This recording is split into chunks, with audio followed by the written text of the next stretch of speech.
Feinripp Adventskalender. Schlechte Witze so lala erzählt.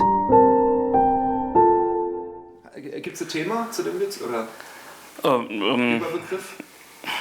Flachwitze. Ja, cool. Flachwitze mit Durchschlagskraft.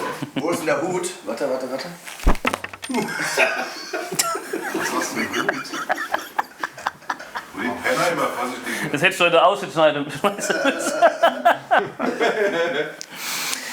Was macht ein Musiker beim Honda-Händler? Er kauft sich einen Akkord.